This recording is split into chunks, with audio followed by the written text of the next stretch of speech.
1532 for turn 4, spring deployment. First off, I screwed up, obviously, to anyone who knows the game well. Charles could not have done what he did moving to Trieste.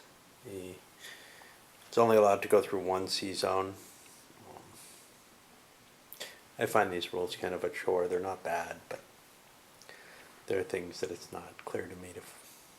Anyway, I always screw something up. Anyway, for this one, what do we got? Well, the biggest thing was the negotiation phase. And basically what happened was the Turks and Habsburgs came to an agreement to allow the Habsburgs to fight the English. Basically a peace, a negotiated peace, and they got the Turks got Trieste. That's going to give them a new place to attack rather than just attacking the Habsburgs. They could attack Venice and maybe the papacy. So it seemed like a fair deal for them. They don't have the troops right now to prosecute the war, but they don't really want to leave themselves open to Charles being able to advance against them, which would probably happen, and then England would probably win. What else happened? The papacy and France came to an agreement as well. They removed the excommunication in exchange for the papacy getting Turin, which allows the papacy, if they want to exert some military pressure on the Swiss areas, which should be of some interest, and then that'll give them an access route into the Protestant territories themselves if they wish. It's probably not the best thing to do, but it might be. Okay, we already know Paul happened, I think, yeah. So what else happened? The French refused to declare war on the English. That's kind of big. The Habsburgs were kind of under the impression that the French were going to declare war. The French hedged their statement and ended up just being allied to the Habsburgs as opposed to actually declaring war on the English. Just going to put the Habsburgs in a much worse position, but they've got the Duke of Alva, who they were able to move through their allied French territory via the Bay of Biscay, because they can't go over the mountain pass, in order to get to Besançon, and that gives them a launching place against things. Henry moved down to counter that move. I'm not sure where the focus is going to be at this point. The French got a good hand for not being at war, so they didn't want to open things up this turn. The Ottomans finished off the foreign war and sent Barbarossa out to do some pirating. He didn't succeed. Habsburgs consolidated their position a little bit by building a unit in Prague and by moving one of the units out of Besançon into Basel. That kind of defeated whatever papal plans there were for an invasion route being secured into the Protestant lands. So they ended up just working on the cathedral and grabbing a victory point from that. Let me see. English. Oh yeah, the English reduced the Spanish forces by doing one of them little power struggle type things. And the French grabbed their victory point for the chateau as well. Not much happened. The Protestants played Frederick the Wise in order mainly to get rid of that pesky Hamburg Catholic area once and for all. Continued piracy, this time with effect.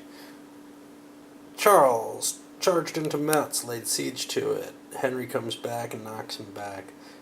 Actually, forgetting to calculate the Charles being able to jump places rule versus the expense of conquering Zurich and Basel is why that unit's there. But it's had a lot of effect. On the French, what the hell? They sent an explorer out. The Pope did popish things.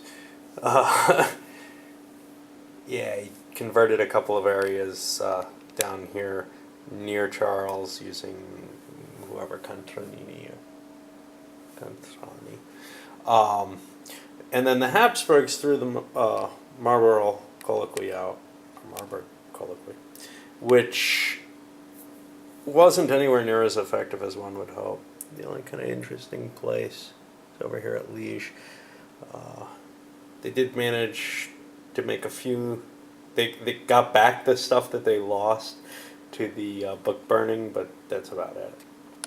Ottomans built up troops. Charles is trying to build that land road across. There's advantages to it in terms of redeployment, etc. And since that's left him kind of weak, Henry is convinced he can siege Charles and has built up a large army to move down there. France played Copernicus, which is kind of one of those cards I find kind of goofy. I mean, 2 victory points is huge in this game, and it's just a card. Yeah, it's a valuable card, but it's a card. You could just be dealt it. There's 2 victory points. Whoopee, you know. Compare that to how many, say, exploration attempts are worth 2 victory points. Well, that's 2, and they're hard.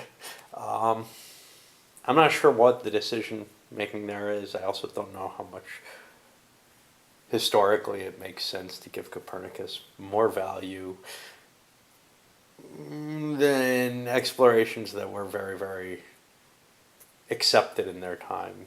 Copernicus wasn't accepted for many years afterwards. But whatever. So, okay, after France we go to the papacy, and again they're doing papal things. They did a debate.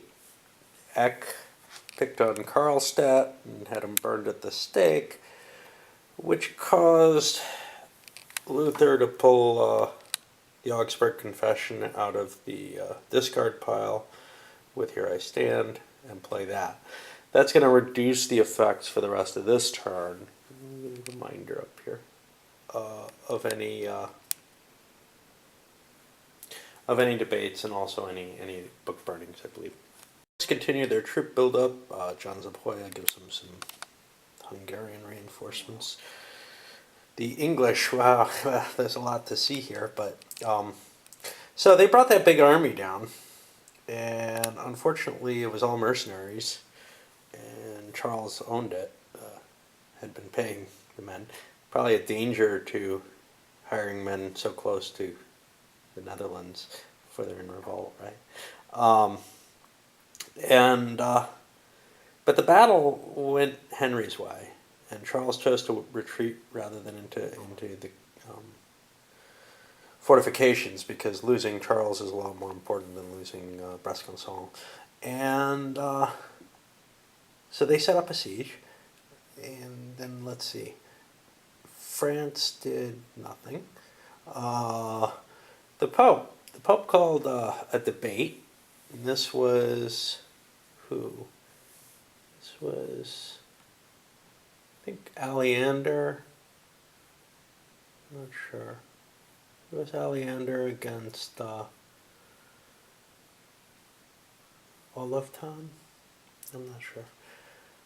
Yeah, Aleander against Oloftan, and I don't believe that brought up much. That may have been the failure which caused this mess up here, at least the beginning of it. Oh, I know what happened. Yeah, the Pope played an excommunication on Calvin and took the debate afterwards, and that caused these two, Calais and Brussels, to go Protestant. And then the Protestants responded by expanding into Metz, and they failed to get into Besançon, just using regular Reformation techniques. English siege didn't fail, so they're going to be expending a card they didn't want to on this, I think. Another debate, and with the Augsburg Confession in play, and another territory converted. The Protestants finished up the English Bible and completely crapped out on it, however. They didn't get a single area. A couple more fast rounds went by. The French played Sebastian Cabot last round, when I mentioned, but the dice have not been kind to the papacy. They gained a little bit of territory back, but would have been far better off just spending on St. Peter's. So that's the wrap for the turn. Explorations did nothing. We had Cabot for the Habsburgs and Roberval for the French. Politically, the English extended their position, but they look a lot weaker right now. And they don't have the victory point bonus anymore either. But sure as anything, France is coming after them. They got a new army. And the Ottoman army is quite potent and is certainly going to be able to handle Venice and or the Pope. So somebody may have to think about the deals they cut. Then again, Turks aren't that good a shape. They're okay. It might be worth letting them play for a while. Get some help against them.